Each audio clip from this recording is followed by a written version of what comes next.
Hi എല്ലാ കൂട്ടുകാർക്കും എൻ്റെ ചാനലിലേക്ക് സ്വാഗതം. അപ്പം നമ്മൾ എൻ്റെ അമ്മ ഉണ്ടാക്കാൻ പോണത് നമ്മുടെ ഇണ്ടരപ്പാണ്. അപ്പോൾ നമുക്ക് അതിൻ്റെ റെസിപ്പിയിലേക്ക് പോവാം. അപ്പോൾ ആദ്യം നമ്മൾ തേങ്ങ അരച്ചതിലേക്ക് മഞ്ഞൾപ്പൊടി ഇട്ടിട്ടുണ്ട്. എന്നിട്ട് നമ്മൾ അത് ജസ്റ്റ് മിക്സിയുടെ ജാറിലേക്ക് ഇടുകയാണ് ചെയ്തിട്ടുള്ളത്. ഇനി നമ്മളത് അരയ്ക്കും. അപ്പം നമ്മൾ ഇണ്ടരപ്പത്തിനായിട്ട് നമ്മൾ എന്തൊക്കെ ചേർത്ത് തേങ്ങ കുത്തരിഞ്ഞത്, അതിലേക്ക് ഇത്തിരി മഞ്ഞൾപ്പൊടി അല്ലേ. ഇനി നമ്മളിതിലേക്ക് എന്തുവാ ചേർത്തിരിക്കുന്നത്? ഉഴുന്ന് നല്ലോണം കഴുകി അരച്ചതിലേക്ക് 2 മണിക്കൂർ വെള്ളത്തിലിട്ട് 2 മണിക്കൂർ വെള്ളത്തിലിട്ട് അടിച്ച് വെച്ചതിലേക്ക് അരിപ്പൊടി ഒരു കപ്പ് ഉഴുന്ന്, 1.5 കപ്പ് അരിപ്പൊടി, വറുത്തരിപ്പൊടി. അപ്പോൾ നമുക്ക് വേണമെങ്കിൽ വീഡിയോയുടെ അവസാനത്തിൽ ഇൻഗ്രീഡിയൻസ് ജസ്റ്റ് ഒന്ന് കൊടുക്കാം. അപ്പോൾ നിങ്ങൾക്കത് കണ്ടിട്ട് ജസ്റ്റ് ഒന്ന് വാച്ച് ചെയ്താൽ മതി. ഉഴുന്ന് നല്ലോണം കഴുകി അരച്ചതിലേക്ക് 1 കപ്പ് ഉഴുന്ന് കഴുകി അരച്ചതിലേക്ക് അരിപ്പൊടി നമ്മൾ നേരത്തെ ഉണ്ടാക്കിയ മിക്സർ തേങ്ങയും മഞ്ഞളും കൂടിയിട്ട് ഉണ്ടാക്കിയത് നമ്മൾ അരിച്ചാൽ മതി. ജസ്റ്റ് സ്റ്റെപ്പായിട്ട് അരിച്ചാൽ മതി. അപ്പോൾ നമുക്കിനി അടുത്ത സ്റ്റേജ് എന്താണെന്ന് നോക്കാം. ഇതുപോലൊരു മാവല്ല ഒരു പൊടി പോലെയാണ് കിട്ടുന്നത്. എനിക്ക് കാണാൻ സാധിക്കുന്നുണ്ടോ? ഇനി നമ്മൾ ഇതുപോലത്തെ ഈ ഒരു മിക്സർ ഈ ഒരു തേങ്ങയിലേക്ക് മഞ്ഞൾപ്പൊടി ഇട്ട് അരിച്ചത് നമ്മൾ ജസ്റ്റ് ഈ ഉഴുന്നിലേക്ക് 1 കപ്പ് ഉഴുന്നിലേക്ക് എന്തൊക്കെ ചേർക്കുന്നു? അരിപ്പൊടി, ഉപ്പ്, തേങ്ങ, നല്ല ജീരകം, മഞ്ഞൾ. ഇതിൽ 2-3 സാധനം ഇട്ടിട്ടുണ്ട്. തേങ്ങ, മഞ്ഞൾ, നല്ല ജീരകം. ഇതിൽ നിന്നിട്ടിരിക്കുന്ന ഉഴുന്ന്, 1 കപ്പ് ഉഴുന്ന്, പിന്നെ 1.5 കപ്പ് വറുത്തരിപ്പൊടി എന്നിവയാണ് നമ്മൾ മറ്റൊരു പാത്രത്തിലേക്ക് ഇടുക. അരച്ചത് തേങ്ങ, മഞ്ഞൾപ്പൊടി, നല്ല ജീരകം. ഇതിൽ 1 കപ്പ് ഉഴുന്ന്, 1.5 കപ്പ് അരിപ്പൊടി. എന്നിട്ട് നമ്മൾ ഈ അരച്ചത് നമ്മൾ ഇതിലേക്ക് ഇടുകയാണ് നമ്മൾ ഇനി അടുത്ത സ്റ്റെപ്പ്. ഇനി അത് നമുക്ക് എല്ലാം കൂടി നല്ലോണം ഒന്ന് കൂട്ടി യോജിപ്പിക്കണം. അപ്പോൾ നമ്മുടെ ഇണ്ടരപ്പത്തിന് നല്ല ടേസ്റ്റ് ഉണ്ടാവും. നല്ലോണം യോജിപ്പിച്ച് ഒരു പാകമാണ്. നമുക്ക് ആവശ്യത്തിന് വെള്ളം ചേർത്തിട്ടും യോജിപ്പിക്കാവുന്നതാണ്. നിങ്ങൾക്ക് കാണാൻ സാധിക്കുന്നുണ്ടാവും. ആവശ്യത്തിന് നമ്മൾ മുമ്പ് ഉഴുന്ന് ആക്കി വെച്ചില്ലേ, അതിൻ്റെ വെള്ളം നമ്മൾ കുറച്ച് എടുത്ത് വെച്ചിട്ട് നമ്മൾ മിക്സിയിലിട്ടിട്ടൊന്ന് ആക്കിയിട്ട് അത് നമ്മൾ അരച്ചൊരു മിക്സിയില്ലേ അത് കഴുകാണ്ട് അതിലേക്ക് തന്നെ ഉഴുന്നിൻ്റെ കുറച്ച് വെള്ളം ഒഴിച്ചിട്ട് അത് ഈ മാവിലേക്ക് ഒഴിച്ചു കൊടുക്കുക. അതാകുമ്പോൾ വേറെ വെള്ളത്തിൻ്റെ ആവശ്യം വരില്ല. അതിൻ്റെ തന്നെ ടേസ്റ്റ് കൺസിസ്റ്റൻസി ശരിയാവും ചെയ്യും. കണ്ടോ? നല്ല കൺസിസ്റ്റൻസിയിൽ വന്നു കഴിയുമ്പോൾ ഈ മൂടിയിലൂടി നമുക്ക് വേണമെങ്കിൽ ഈ ഇണ്ടരപ്പത്തിനായിട്ട് നമുക്ക് നമ്മുടെ ഈ ഉഴുന്നിൻ്റെ കഴുകി ആക്കി വെച്ചത് ഇതിലേക്ക് ഇടണം. അപ്പം നമുക്ക് അങ്ങനെ ഇതുപോലെ ഇതിലേക്ക് ആക്കിയിട്ട് നല്ല ഒരു മാവാക്കണം. അതാണ് ഇനി അടുത്ത സ്റ്റെപ്പ്. ഇനി നമുക്കത് കൂട്ടി യോജിപ്പിച്ചിട്ട് കാണാം. അപ്പോൾ കാശുടെ അമ്മൂമ്മ ഒരു മുറി തേങ്ങ ഇതുപോലെ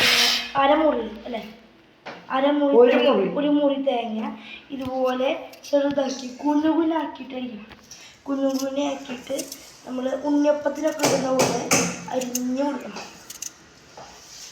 ഇതുപോലെ എല്ലാം. അപ്പം ഈ നല്ലോണം നമ്മൾ അരിഞ്ഞു കൊടുക്കണം. ഒരു മുറി തേങ്ങ നൈസായിട്ട് അരിഞ്ഞാൽ നമ്മുടെ അപ്പത്തിൽ അത് ഇടുമ്പോൾ നല്ല ടേസ്റ്റിൽ കടിക്കാനായിട്ട് നല്ല രസമാണ്. ഇതുപോലെ അരിഞ്ഞു കൊടുക്കണം. പിന്നെ നമുക്ക് അടുത്ത പാട്ടിലേക്ക് പോകാം. ഗായ്സ്, അപ്പം നമ്മൾ നമ്മുടെ ഇണ്ടരപ്പം ഉണ്ടാക്കുന്നതിനിടയിൽ നിങ്ങൾ ഒരു കാര്യം ചെയ്യാൻ മറക്കരുതേ. നമ്മുടെ ചാനൽ സബ്സ്ക്രൈബ് ചെയ്യാനും ലൈക്ക് ചെയ്യാനും മറക്കരുതേ. അപ്പോൾ നമുക്കിനി ഇണ്ടരപ്പത്തിൻ്റെ ബാക്കി വീഡിയോ കാണാം. അപ്പോൾ ഗായ്സ്, ഇനി നമുക്ക് ഇങ്ങനത്തെ ഈ ഒരു കൺസിസ്റ്റൻസിയാണ് കിട്ടുന്നത്. ഇതുപോലത്തെ ഈ ഒരു കൺസിസ്റ്റൻസിയാണ് നമുക്ക് കിട്ടേണ്ടത്. ഇതുപോലത്തെ ഒരു കൺസിസ്റ്റൻസി കണ്ടോ? കാണാൻ സാധിക്കുന്നുണ്ടാവും. ഇതുപോലെ വിട്ട് ഇങ്ങനെ ഇതുപോലത്തെ ഒരു ഇതുപോലെ ഇങ്ങനെ നൈസായിട്ട് പോകണം. നമ്മൾ കേക്കിൻ്റെ ബാറ്ററൊക്കെ ഉണ്ടാക്കിയില്ലേ, അതുപോലെ തന്നെ അതിനേക്കാളും കുറച്ചും കൂടി കേക്കിൻ്റെ ബാറ്റർ ഇതുപോലെ ലൂസാവും. ഇതുപോലെ തന്നെ ഏകദേശം ഇഡലിയുടെ, അതുപോലെ തന്നെ ഇഡലി അങ്ങനത്തെ ഇഡലിയുടെ കറക്റ്റ് ഇഡലിയുടെ ഒരു മാവ് പോലെ തന്നെ നമ്മൾ ആക്കിയെടുത്താൽ മതി. ഓക്കെ, ഇനി നമുക്ക് അടുത്ത സ്റ്റെപ്പ് കാണാം. അപ്പോൾ ഗായ്സ്, ഇനി അടുത്ത സ്റ്റെപ്പ് എന്ന് പറയുന്നത് നമ്മളിതുപോലെ ഉള്ളികൾ കുനുകുന, അതായത് നിങ്ങൾക്ക് കാണാൻ സാധിക്കുന്നുണ്ടോ, ഇതുപോലത്തെ ഒരു പരുവത്തിൽ അരിഞ്ഞ് എടുക്കുകയാണ്. ചെറിയ ഉള്ളിയാണ്, ചോണുള്ളിയാണ് ഇതുപോലെ അരിഞ്ഞെടുക്കുന്നത്. ഇതുപോലെ ആ ഉള്ളി ഇതുപോലെ ഇങ്ങനെ അരിഞ്ഞെടുക്കണം, നല്ലോണം അരിഞ്ഞെടുക്കണം. അപ്പോൾ ഇതുപോലെ നമുക്ക് ചോണുള്ളി, ഇതുപോലെ ചെറിയുള്ളി അല്ലെങ്കിൽ ചോണുള്ളി രണ്ടും പറയും നമ്മൾ. ഇതുപോലെ നമ്മളിങ്ങനെ കുനുകുന അരിഞ്ഞെടുക്കുകയാണ് അടുത്ത സ്റ്റെപ്പ്. നമ്മൾ നല്ലോണം അരിഞ്ഞെടുക്കുന്നത് നമുക്ക് ഇഷ്ടമുള്ള അനുസരിച്ച് അരിഞ്ഞെടുക്കാം. എനിക്ക് നല്ലോണം അത് കടിക്കാൻ ആവശ്യമുണ്ടെങ്കിൽ, അതായത് നിങ്ങൾക്ക് നല്ലോണം വേണമെങ്കിൽ നല്ലോണം, ഇനിയിപ്പം നൈസായിട്ട് വേണമെങ്കിൽ നൈസായിട്ടും നിങ്ങൾക്ക് നിങ്ങളുടെ ഇഷ്ടപ്രകാരം ചെയ്യാവുന്നതാണ്. അപ്പോൾ കൂട്ടുകാരെ, നമുക്ക് നമ്മുടെ വീഡിയോയുടെ ബാക്കി കാണാം. നമ്മൾ അതിനായിട്ട് ഒരു പാൻ എടുത്ത് ഏകദേശം ഒരു മീഡിയമിനേക്കാളും കൂടുതലാക്കിയിട്ട് നമ്മൾ കുറച്ച് എണ്ണ ഒഴിക്കണം. നമ്മൾ പാൻ ചൂടായതിന് ശേഷം എണ്ണ അതുപോലെ ഒഴിച്ച് കൊടുക്കണം. അതിനുശേഷം എല്ലാവർക്കും അറിയുന്ന പോലെ തന്നെ നമുക്ക് നമ്മുടെ തേങ്ങാക്കൊത്ത് വറക്കണം. അതിനായിട്ട് നമ്മൾ നേരത്തെ നല്ലോണം കുഞ്ഞിനെ അരിഞ്ഞ് വെച്ചാൽ തേങ്ങാക്കൊത്തുകൾ അതിലോട്ട് പതുക്കെ ഇട്ട് കൊടുക്കണം. ഇതുപോലെ കുറച്ച് തേങ്ങാക്കൊത്ത് നമ്മൾ വറുത്ത് ഇതുപോലെ ആക്കിയെടുക്കണം.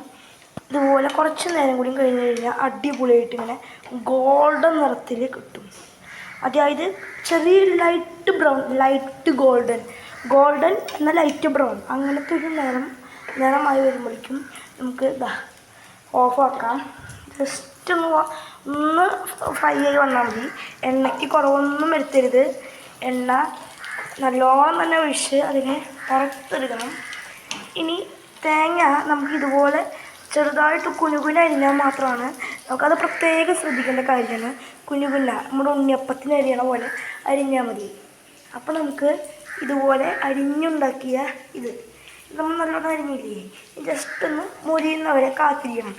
അപ്പോൾ നമുക്കിനി മുരിഞ്ഞ് വന്നു കഴിഞ്ഞാൽ ഇനി നമുക്ക് പതുക്കെ നമ്മുടെ അവിടെ ഉണ്ടാക്കി വെച്ചിരിക്കുന്ന കുറച്ച് വേപ്പില, അത് നമ്മൾ വിഷയിൽ കാണിക്കാൻ മറന്നുപോയി, അത് നമുക്ക് ഇടേണ്ടതാണ്. നമുക്ക് കാണാൻ സാധിക്കുന്നുണ്ടാവും. ഇതാണ് നമ്മൾ നേരത്തെ അരിഞ്ഞ് വെച്ചാൽ ഇത് വേപ്പില, ഇത് നമ്മൾ നേരത്തെ അരിഞ്ഞ് വെച്ചാൽ ഉള്ളി. വേപ്പില നമ്മളൊരു തണ്ടെടുത്തിട്ട് നമ്മൾ സാധാരണ പോലെ തന്നെ ആക്കി വെച്ചാൽ മതി. ഇത് നമ്മൾ ആക്കി വെക്കുമ്പം നമ്മൾ ഇത്രയും മതി, ഈ ഒരളവിന് നമ്മളിപ്പോൾ ഉണ്ടാക്കുന്ന ആകുകളൊക്കെ പറഞ്ഞില്ലേ. ഏറ്റവും ആദ്യത്തെ ബാറ്ററിന് നിങ്ങൾ ശ്രദ്ധിച്ചിട്ടുണ്ടാവും, മഞ്ഞൾപ്പൊടി ഉഴുന്ന് അരച്ചതൊക്കെ അല്ലേ ഉണ്ടായിരുന്നേ. ആ ഒരു പറഞ്ഞ അളവിനനുസരിച്ചിട്ട് ഏകദേശം ഒരു ബൗളിൻ്റെ പകുതിയോളം വരുന്ന, ഒരു പകുതിനേക്കാളും കുറവ് വരുന്ന അത്രയും വേപ്പില മതി. പിന്നെ ഇതുപോലത്തെ ഒരു പാത്രത്തിൽ അത്യാവശ്യം നിറയുന്ന തരത്തിൽ ചെറിയ ഉള്ളി, കുറച്ച് നമ്മുടെ വെളുത്തുള്ളി അതും കൂടി അരിഞ്ഞ് വെക്കുകയാണ്. നമ്മൾ വെളുത്തുള്ളിയും പിന്നെ ഉള്ളിയും കൂടി ഒരുമിച്ച് വയ്ക്കാം ഒരു സ്ഥലത്ത്. അതും പിന്നെ വേപ്പിലും ആവശ്യമാണ്. ഇനി പതിയെ നമുക്ക് നമ്മുടെ ഇത് വാർന്ന് ഏകദേശം ഗോൾഡൻ ബ്രൗൺ ആയി വന്നു കഴിഞ്ഞാൽ നിങ്ങൾക്ക് കാണാൻ സാധിക്കുന്നുണ്ടാവും ചെറുതായിട്ട് ചിലതൊക്കെ ഒന്ന് ആയി വരുന്നുണ്ടാവും. ഇതിങ്ങനെ കണ്ട ചെറുതായിട്ടായി വരുന്നു. ഈ ഗോൾഡൻ ബ്രൗണിൽ ആയി വന്ന് പതുക്കെ ആവുള്ളൂ. അതിലേക്ക് നമ്മൾ ഇനി കുറച്ച് നേരം കഴിഞ്ഞ് കഴിഞ്ഞാലാണ് നമ്മൾ ഈ പറഞ്ഞ ചെറിയുള്ളിയും അല്ലെങ്കിൽ ചുവന്നുള്ളിയും അതും പിന്നെ ഈ വെളുത്തുള്ളിയും പിന്നെ നമ്മുടെ എന്താ പറയുക ഈ വേപ്പിലയും കൂടി ചേർക്കേണ്ടത്. അപ്പം നമുക്കിനി ഇത് വാട്ടിയിട്ട് കാണാം. അപ്പം നമ്മൾ ഈ വറുത്തി വെച്ചതിൽ നമ്മൾ ഇത്തിരി ഉപ്പിട്ടുണ്ട്, ഒരു തെറ്റി പറ്റിയിട്ടുണ്ട്. നമ്മൾ ഈ ചുവന്നുള്ളിയും വെളുത്തുള്ളിയും കൂടി ഇട്ട് അതിലിടുന്നത്. അപ്പോൾ നമ്മൾ വീഡിയോയിൽ കാണുന്ന പോലെ തേങ്ങയിലും വറുത്തുണ്ട്. അതിൽ നമുക്ക് വേണമെങ്കിൽ ഇത്തിരി ഉപ്പിടാം. അതിലേക്ക് നമ്മൾ തുള്ളി ഉപ്പിട്ടിട്ടുണ്ട്. ഇനി നമ്മൾ അതിലേക്ക് കുറച്ച് വേപ്പില ഇടാം. ഉപ്പ് വേണമെങ്കിൽ ഇട്ടാൽ മതി കേട്ടോ, നമുക്ക് വേണമെങ്കിൽ ഇട്ടാൽ മതി. പക്ഷേ നിങ്ങളൊരു കാര്യം ശ്രദ്ധിച്ചിട്ടുണ്ടാവും, നമ്മുടെ ഇണ്ടേറിയപ്പത്തിൽ നമ്മൾ ഉപ്പിട്ടിട്ടില്ല, അതിലും കൂടി നമ്മൾ ഉപ്പിട്ടിട്ടുണ്ട്. നമ്മളത് കാണിക്കാൻ മറന്നുപോയതാണ്. ഇനി നമ്മൾ ഇതിലും നമ്മൾ നല്ലോണം റെഡിയാക്കിയിട്ട് വരും. അതായത് വാറ്റി എന്ന് പറഞ്ഞ സമയത്ത് നമുക്കത് അടുപ്പത്തുനിന്ന് മാറ്റി ഇറക്കി വയ്ക്കാം. നിങ്ങൾക്ക് കാണാൻ സാധിക്കുന്നതായിട്ട് ഇതുപോലെ ഉണ്ടാവും. ഇതാണ് ഇപ്പം നമ്മുടെ അപ്പത്തിൻ്റെ ആ ഒരു ഡ്രൈ മിക്സറിൻ്റെ അവസ്ഥ.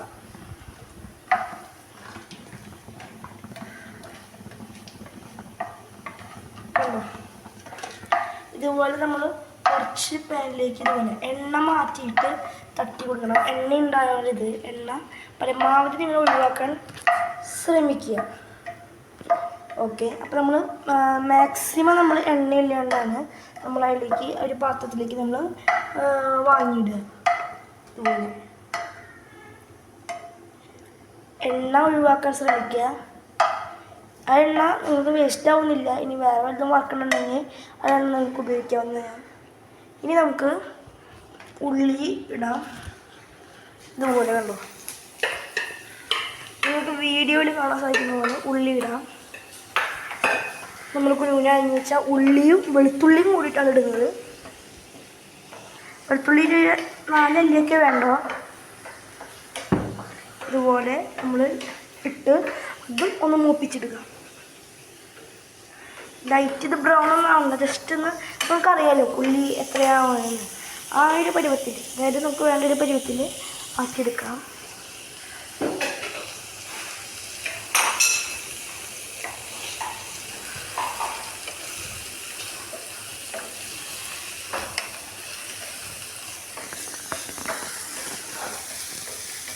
നമുക്ക് വീഡിയോയിൽ കാണുന്ന പോലെ തന്നെ ഇതുപോലെ ഉള്ളി വാക്കിയെടുത്തിട്ട് കാണാം. അപ്പോൾ ഗായ്സ്, നമ്മളിതുപോലെ ഉള്ളി നല്ലോണം നമ്മളിതുപോലെ വേവിച്ചെടുത്തിട്ടുണ്ട്. നല്ലോണം നമ്മൾ ഫ്രൈ ആക്കണം. പുകമുളക് പോക്കുണ്ടാകും. ഓക്കെ, ഇതുപോലെ നല്ലോണം മുരിഞ്ഞെടുത്താലാണ് നമുക്കതിൻ്റെ ഒരു ടേസ്റ്റ് കിട്ടുക. നമ്മളിതുപോലെ പാനടക്കം നമ്മൾ കൊണ്ടുപോയിട്ട് നേരത്തെ നമ്മൾ ഒരു പാത്രം മാറ്റി വെച്ചിരുന്നു. ആ പാത്രത്തിലേക്ക് നമ്മൾ ഇനി ഉണ്ടാക്കിയ ഉള്ളിയും വെളുത്തുള്ളിയും കൂടി വറുത്തത് ഇട്ട് കൊടുക്കുകയാണ് ഇനി നമുക്ക് ചെയ്യേണ്ടത്. അതേ ഒരു പാത്രത്തിൽ നമ്മൾ വേപ്പിലയും തേങ്ങയും മറ്റേ പാത്രത്തിൽ ഉള്ളിയും വെളുത്തുള്ളിയും, ഒരു പാത്രത്തിൽ നമ്മൾ നേരത്തെ മിക്സിയിൽ അരച്ച് വെച്ചതും മാവും കൂടി മിക്സ് ചെയ്തത്. ഇപ്പോൾ ഈ 3 പാത്രങ്ങളായില്ലേ. ഇനി നമുക്ക് മെയിൻ സ്റ്റെപ്പ് തുടങ്ങാം. പയ്യെ നമുക്ക് ഈ തേങ്ങക്കൊത്ത് ഇതിലേക്ക് ഇതുപോലെ ഇട്ട് കൊടുക്കാം. നമ്മുടെ മറ്റേ കേക്കിൻ്റെ മുകളിൽ മറ്റേ ഡെക്കറേഷൻ ഇടുന്ന പോലെ തന്നെ ഏകദേശം അങ്ങനെ തന്നെ ചെയ്ത് കൊടുക്കാം. ഇണ്ടേറിയപ്പമാണ്. ഈ ഇണ്ടേറിയപ്പത്തിന് ഒരു സ്പെഷ്യാലിറ്റി ഉണ്ട്. ക്രിസ്ത്യാനികളുടെ നോയമ്പിൻ്റെ പകുതി ദിവസമാകുമ്പോൾ അതിനായി ഉണ്ടാക്കുന്ന ഒരു അപ്പമാണ് ഇണ്ടേറിയപ്പം. അപ്പം ഇത് പകുതി നോമ്പാണ്, അതുകൊണ്ടാണ് നമ്മൾ ഈ ഇണ്ടേറിയപ്പം ഉണ്ടാക്കുന്നത്. 50 നോയമ്പിൻ്റെ പകുതി. അപ്പം 25ാമത്തെ ദിവസം നമ്മൾ ഇതുപോലെ ഇണ്ടേറിയപ്പം ഉണ്ടാക്കും. അല്ലാത്തപ്പോഴും നമുക്ക് ഉണ്ടാക്കി കഴിക്കാവുന്ന നല്ലൊരു അപ്പമാണ് ഇണ്ടേറിയപ്പം എന്ന് പറയുന്നത്. ഇത് കാലങ്ങളായി തുടർന്നു വരുന്നതാണ്. നമുക്ക് ഇണ്ടേറിയപ്പത്തിലേക്ക് തിരിച്ചു പോവാം. അപ്പം നമ്മൾ ഇതുപോലെ തന്നെ ഇണ്ടേറിയപ്പം ഉണ്ടാക്കുമ്പോൾ നല്ലോണം ശ്രദ്ധിക്കേണ്ട കുറച്ച് കാര്യങ്ങളാണ്. മാവ് നല്ലവണ്ണം ഇതുപോലുള്ളൊരു കൺസിസ്റ്റൻസി കാണണം. പിന്നെ നമുക്ക് ഇതുപോലെ സാധനങ്ങളൊക്കെ വറുത്ത് വയ്ക്കണം. എന്നീ കാര്യങ്ങളാണ് നമ്മൾ ഇണ്ടേറിയപ്പം ഉണ്ടാക്കുമ്പോൾ ശ്രദ്ധിക്കേണ്ടത്. ഓക്കെ ഗായ്സ്, ഒരു കാര്യം കൂടി ശ്രദ്ധിക്കണം. ഇപ്പം നമ്മൾ ഈ മാറ്റി വെച്ചിരിക്കുന്നത് ഇണ്ടേറിയപ്പത്തിന് ശേഷം ഉണ്ടാക്കുന്നതിന് മുമ്പ് അത് വേവിക്കുന്നതിന് മുമ്പ് നമ്മളതിലേക്ക് മാറ്റി വയ്ക്കുന്നതിനായിട്ടാണ് കുറച്ച് നമ്മൾ മാറ്റി വെച്ചിരിക്കുന്നത്. ഗായ്സ്, അപ്പോൾ നമ്മൾ ഇതുപോലെ ഇങ്ങനെ ആക്കി വെച്ചിട്ടുണ്ട്. ഇനി നമ്മളതിലേക്ക് നമ്മൾ നേരത്തെ ഉണ്ടാക്കി വെച്ച ഇണ്ടേറിയപ്പത്തിൻ്റെ ബാറ്ററി ഡയറക്റ്റ് എടുത്ത് ഒഴിക്കുകയാണ് ചെയ്യുന്നത്. കണ്ടോ, നമ്മൾ ജസ്റ്റ് ദോശ പരത്തുന്ന പോലെ പരത്തൊന്നുമില്ല വേണ്ടേ, ജസ്റ്റ് കനം കുറച്ച് സൗണ്ടാക്കിയിട്ട് പരത്തിയാൽ മതി. നമുക്ക് വീഡിയോയിൽ കാണുന്ന പോലെ തന്നെ പരത്തി ആക്കിയെടുക്കണം. കണ്ടോ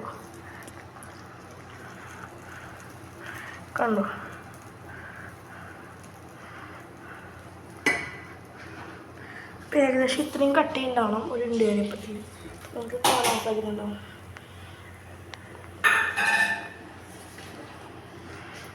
അതിൻ്റെ മുകളിലിട്ട് നമ്മൾ നേരത്തെ മാറ്റി വെച്ചിരുന്ന നമ്മൾ ഉള്ളി കൊടുത്തതും തേങ്ങ കൊടുത്തതും വേപ്പിലും കൂടി കൊടുത്തതും കൂടിയിട്ട് ഇതിൻ്റെ മുകളിലിട്ട് ടോപ്പിങ്സ് പോലെ ഇട്ട് കൊടുക്കുകയാണ് വേണ്ടത്.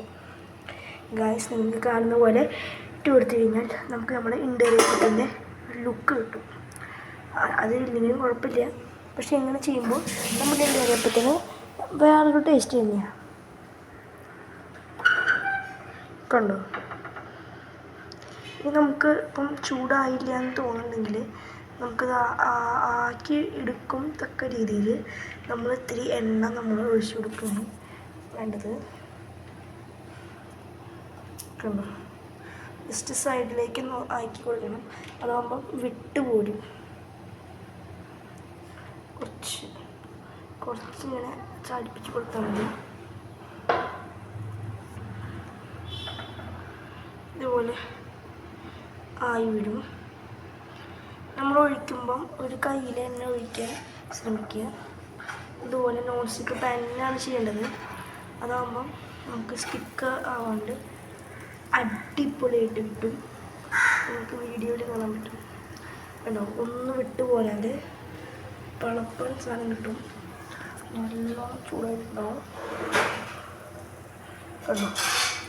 നല്ല സോഫ്റ്റ് അപ്പം റെഡിയായിട്ടുണ്ട്. ഇതുപോലെ ഇപ്പം നിങ്ങൾ കണ്ട പോലെ തന്നെ ബാക്കി അപ്പത്തിൻ്റെ ബാറ്ററും നമുക്കിനി മിക്സ് ചെയ്ത് ഇതുപോലെ തന്നെ ആക്കിയെടുക്കാം. നമുക്കിനി അത് ചെയ്തിട്ട് കാണാം. അപ്പോൾ കാശ് നമ്മൾ ഇണ്ടറിയപ്പം രണ്ടാമതാണ് ചുട്ടെടുത്തിരിക്കുന്നത്. മൂന്നാമതാണ് ഒരെണ്ണം ഞങ്ങൾ തിന്നു.